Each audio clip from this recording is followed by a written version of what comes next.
Prieš 10 metų, po Lietuvos Respublikos Konstitucinio teismo išaiškinimo už šių sienų 2002 metų gegužės 1 dieną Lietuvos Respublikos prezidentui Valdui Adamkui pasirašius Nacionalinės teismų administracijos įstatymą, Lietuvoje pradėjo veikti teismus ir teismų savivaldos institucijas aptarnaujanti bei teismų nepriklausomumu besirūpinanti įstaiga. Tik įkurta Nacionalinė teismų administracija buvo mažutė, turėjo 16 darbuotojų ir vykdė 24 funkcijas. Mano ir jūsų pirmtakai buvo įsikūrę pačioje senamiesčio širdyje.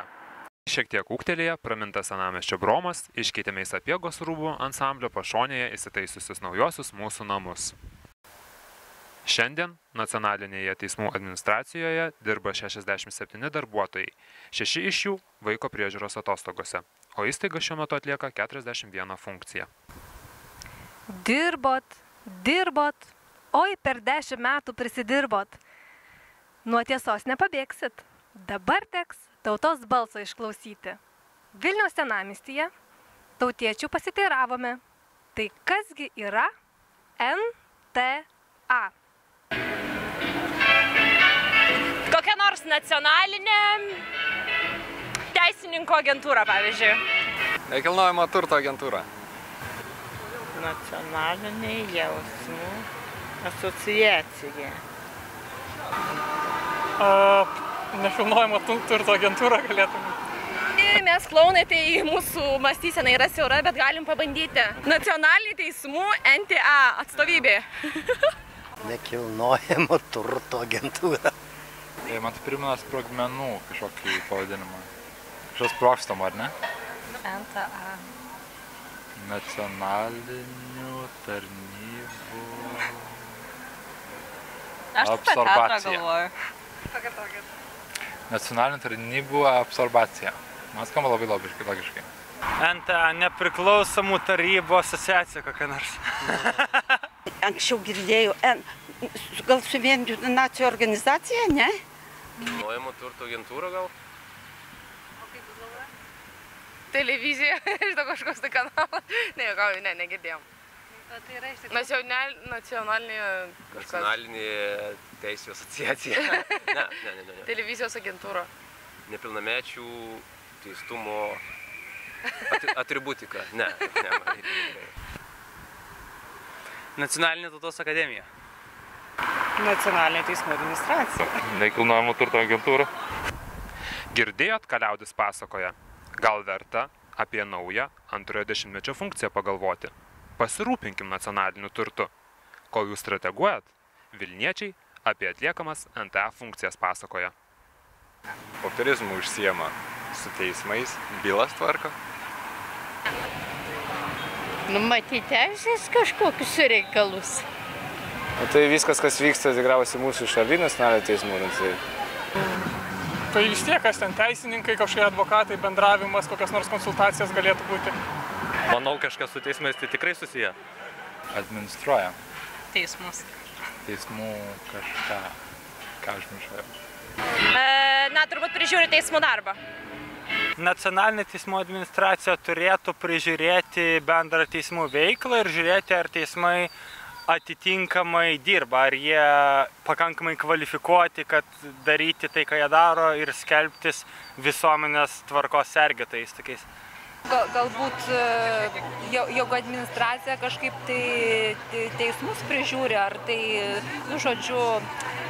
tiesiog jų veiklos koordinacija, ar kažkas tai panašaus, manau, kad tai bent jau iš pavadinimo.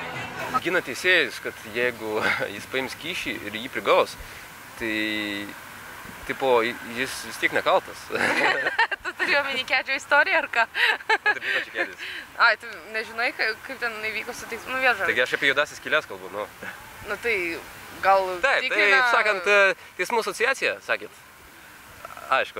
Bendras teisėjų darbas, ne? Kažkoks tai. Gal bando visuomenę supažindinti iš arčiau su teismų darbu?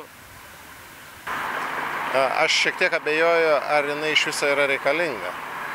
Nes kam reikalingas biurokratinis aparatas teismų sistemai. Nes teismas yra viešoji paslauga. Tai mes tiesiog ją nusiperkam ir tiek.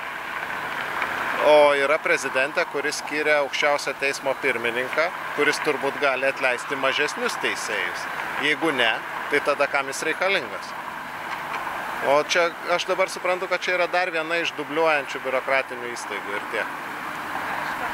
Kalbėdami apie NTA funkcijas, pašnekovai buvo gana santūrūs, tačiau pasiteiravus, koks turėtų būti esamas ar būsimas NTA darbuotojas, piliečiai su entuziazmu piešė NTA darbuotojo portretą.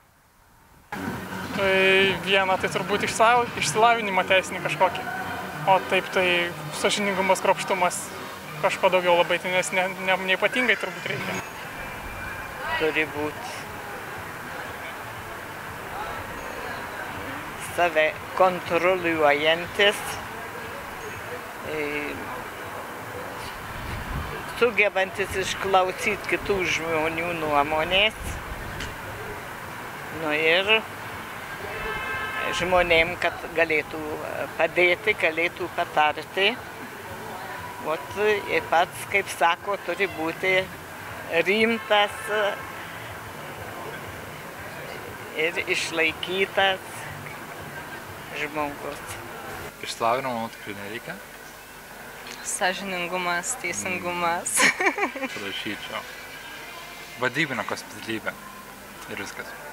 Na, tiesiog manau, kad visų pirma turi su teisinė sistema kažkiek būti susipažinęs. Nemanau, kad būtinai turėtų būti teisinis išsilavinimas, nebesakysim, gal greičiau administracinis išsilavinimas, bet aišku, žinoti teisinę sistemą, na, būti komunikabilus, bet tiesiog toksai išlaikytas, susivaldantis, ar kaip čia pasakyti, ne karštakošis, nes iš tikrųjų tai, manau, kad darbas yra vis tiek ir žodžiu atsakingas ir žmogus turi, save sulaikyti, žodžiu. Jis turėtų būti labai išmintingas. Jis turėtų patirti gyvenime pakankamai daug skirtingų įvykių, kad jis galėtų žinoti, kas yra teisinga, o kas neteisinga ne tik savo atžvilgiu, bet bendrai visuomenės atžvilgiu. Nes belenkoks žmogus ten atėjęs, jis pradės reguliuoti jau pagal save, o savo išmintys yra labai maža. Todėl reikia labai daug pažinoti kitų žmonių, būti sudalyvavusius skirtingose kažkokiose akcijose ar nežinau kitaip, kad suprasti, kaip iš tikrųjų čia turi viskas veikti.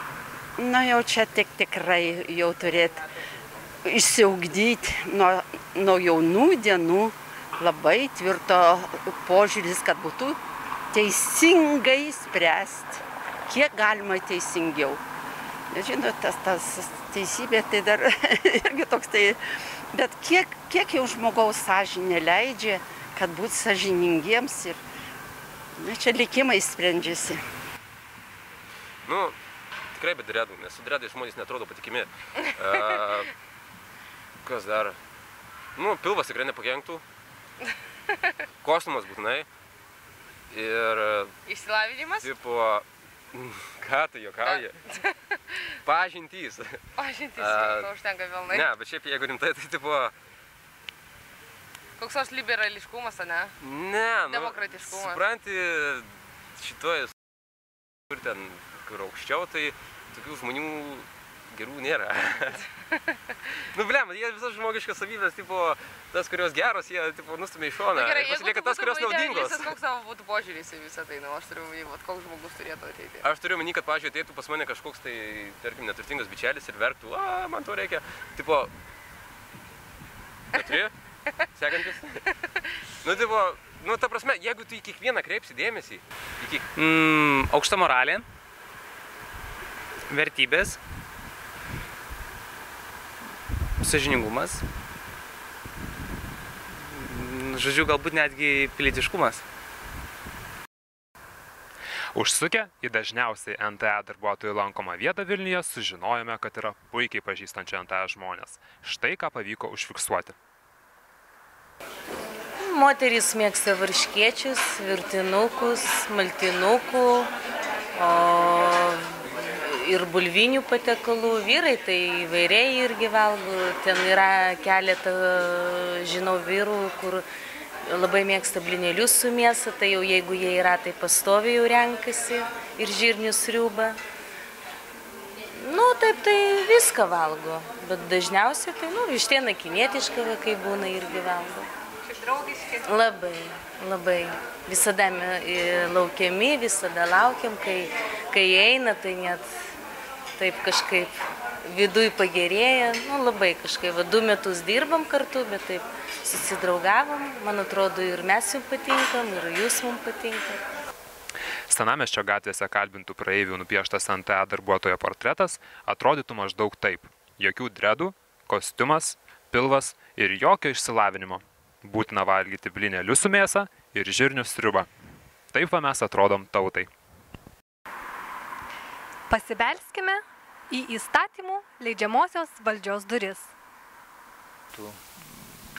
Gruodžio 21 dieną Konstitucinis teismas priėmė nutarimą, kuriuo nustatė, kad teismų įstatymas prieštarauja Konstitucijai tuo aspektu, kad vykdomoji valdžia negali kištis į teisminę valdžią, negali jos darbą organizuoti ir panašiai. Ir tuo metu buvo prie Teisingumo ministerijos departamentas, kuris visą tą teismų veiklą organizavo ir tas aptarnavimas buvo teismų ir reikėjo steigti naują instituciją. Aišku, buvo Respublikos prezidento iniciatyva pateiktas įstatymų projektų paketas, tai yra naujas teismų įstatymas, taip pat su juo buvo susijęs ir nacionalinės teismų administracijos įstatymas, tai yra naujos įstaigos, kurios pagrindinis tikslas ir pagrindinė funkcija buvo aptarnauti Lietuvos Respublikos teismų savivaldą, tai yra teismų, taip vadinasi tuo metu teismų taryba, kitas su ją susijusias institucijas, tai ir taip pat tam tikras darbo funkcijų, teismų veiklos analizavimas.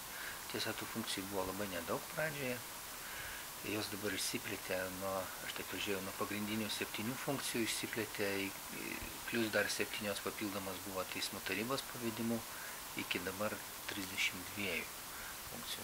Daugelis jų galbūt jau taip smulkiai išdetalizuotos, bet iš tiesų evoliucija vyko palaipsniui per tuos 10 metų ir tai gavosi, kad elementarios aptarnavimo funkcijos gavosi ir informacinės sistemos aptarnavimas, priežiūra ir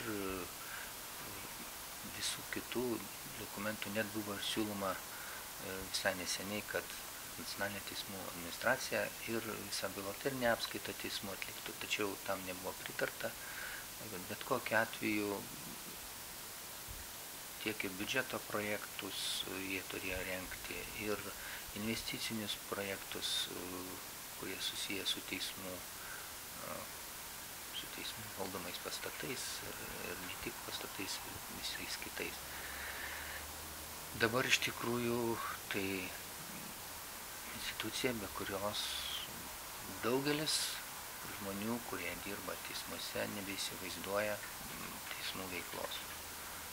Ir teisėjų tarybos posėdžiai vyksta nacionalinė teismo administracija. Jeigu anksčiau vykdavo dar aukščiausiame teisme, bet manau, kad visiškai teisingai pasielgta, kad darbo organizavimo prasme persikėlė į nacionalinę teismo administraciją, visokie kitokie pasitarimai,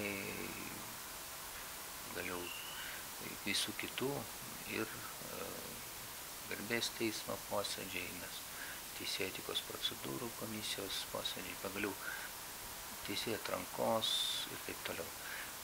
Komisijų posėdžiai vyksta nacionalinė teismo administracija, bet aišku, visų funkcijų turbūt ir neišvardinsiu, bet pats faktas, kad po konstitucinio teismo nutarimo reikėjo sugalvoti kažką tokio, kažkokią naują instituciją, kuri vis tik tai, kad nebūtų pažįsta konstitucija, tai yra, kuri nepriklausytų vykdomoje valdžiai, nebūtų atskaitinga nei vyriausybei, nei ministerijai teisingumo, o būtų šalia teismų ir buvo sugalvotas toks modelis, kad jinai pavaldi, arba tiksliau atskaitinga teismų tarybai, tuomet jinai taip vadinosi, arba kaip dabar yra teisėjų tarybai. Kadangi teisėjų taryba nėra juridinis asmuo, vėl buvo toks kazusas, reikėjo spręsti.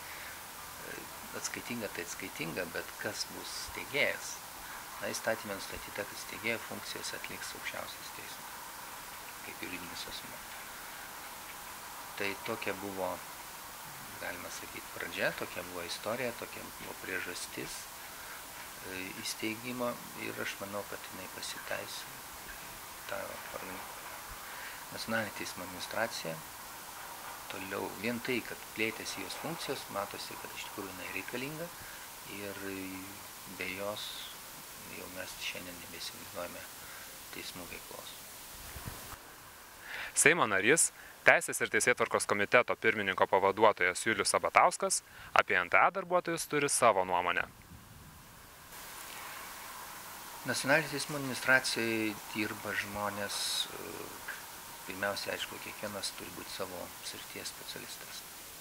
O ten reikia įvairių specialistų ir pradedant tiek, aišku, reikia išmanyti ir teisę, yra ir žmonių ir neteisininkų, ir informatikų. Savybės tai pirma atsakomybės jausmas. Atsakomybės jausmas, pareigingumas, nes nuo jų padarytos klaidos gali priklausyti daug. Arba atvirkščiai, nuo jų padaryto gero darbo ir tas prestižas teismų veiklos, nes jie glaudžiai jų veikla susijusi su teismų veikla. Ir jeigu bus padaryta gerai atliktas darbas, kvalifikuotai, tai tada, galima sakyti, nieks ir nepastebės. Čia kaip ir, sakysim taip, sporte. Geras teisėjas, kurio aikštelėje niekas nepastebi. Bet jeigu jis daro klaidas, iš karto žiūrovai pastebi, komandos pastebi, visi nepatenkinti, taip ir čia. Nacionalinė teismo administracija, jeigu veikia gerai, jos darbuotojai veikia kvalifikuotai, turbūt niekas neturi priekaištų ir likti viskas gerai. Tai va čia dar aš pajuokausiu, iš studijų metų dar toks posakis, geras studentas, kurio nepažįsta dekanas. Taip ir čia, nacionalinės teismo administracijos geras darbuotojas, jeigu niekas neturi jam priekaištų, tai tuo pačiu ir visa nacionalinė teismo administracija. Jos prestižas, jos kokybės ženklas, sakysim, vis tik remiasi į tos darbuotojus, kurie ten dirba. Kiek daug gražių palinkėjimų 10-metį švenčiančiai NTA ir jos kolektyvui išgirdome. Priimkime. Mėlieji, lygiai prieš 10 metų prasidėjo jūsų veiklos istorija. 10 metų tai nėra tas skaičius, kuris rodo brandą net ir žmogaus gyvenime. Bet per šitą laikotarpį jūs nuveikėte tikrai labai daug vardan teismų nepriklausomumo, vardan visos teismų sistemos. Ir sveikindama jūs šio mažo jubiliejaus progą, noriu palinkėti, kad tiek visi ateities uždaviniai jūs dar labiau užgrūdintų, jūs dar labiau skatintų veikti ir net ir tai, kas pasitaikys jūsų kelyje nepalankaus, ne visai malonaus, linkiu, kad tai tik tai skatintų jūsų veiklą. Taigi, sėkmės jums visiems jūsų šeimos nariams. Linkiu, kad kolektyve vyrautų darnumas, ta dvasia, kuri skatina dirbti, kuri skatina veikti, kuri skatina žmonės bendrauti, neužmiršti vienas kito, gerbti vienas kitą. Taigi, sėkmės visiems. Palinkėti pirmiausia norisi, kad jų veikla būtų visada patenkinti pirmiausia teismai. Taip pat ir galbūt net ir palinkėčiau, gal ir funkcijų daugiau išsiplėstų. Aišku, jeigu funkcijos plėstųsi, reikėtų ir finansavimo didesnio, kad tie darbuotojai būtų ne tik kvalifikuoti, bet ir už jų gerą darbą būtų gerai atlyginama, nes vis tik kiekvieno darbuotojo ne tik tai pareiga gerai dirbti, bet ir teisė gauti tokį atlygį, kuris vertas to darbo. O darbo yra daug ir triūsas yra reikšmingas visai Lietuvos teisiniai sistemai. Labai ačiū Jums už pokalbį. Tai šiaip palinkėčiau labai daug dirbti ir palinkėčiau, kad dirbtų teisingai ir prižiūrėtų teismus, kurie pas mus nelabai. Manau, kad taptų labiau žinomi. Tikiuosi seksis geriau. Ką linkėtų dar daugiau negu 10 metų gyvuotų. Dar toliau gyvuoti daug metų ir gerai prižiūrėti teismų darbą, kad Lietuvoje pasitikėjimas teismais būtų augtų ir augtų. Na, 10 metų tai jau yra pirmas apvalus jubiliejus, jeigu taip galima sakyti, tai iš tikrųjų norėčiau palinkėti sėkmės ir kad visi darbuotojai, žodžiu, patenkintų tas savybės, kurios reikalingos šitai įstaigai ir tiesiog, aišku, kadangi šiandien gatvės muzikos šventė, žodžiu, tai ir graži diena, tiesiog palinkėti, kad, žodžiu, jūsų įstaigos veiklai visą laiką pašviestų saulė kaip šią dieną. Kad ir toliau sėkmingai dirbtų. Aš galiu tik palinkėti tik tai vieną, kad mažėtų biurokratinis aparatas. Nes kai mes pradėjom nepriklausomybę, pas mus buvo 38 000 valdininkų. Dabar pas mus yra 600 000 valdininkų ir gyventojų beveik milijonų mažiau. Tai visą tai pasako, mums per sunku. Nagi jiems tikrai reikėtų tvirto apsisprendimo ir tvirto nusistatymo, kad jokie vėjai, jokie blogios jėgos jų neįtakotų. Čia jau turi būti kaip uola tvirtas žmogus, tik tos gali eiti į tą darbą. Jeigu yra svyruojantis, kaip sako, prisitaikėlių, čia tikrai nereikia. Aš tai šiaip asmeniškai nuo savęs norėčiau palinkėti, kad visuomenė labiau pasitikėtų teismų sistema ir teisingumo vykdymu. Tai, ką jums ir numato Konstitucija.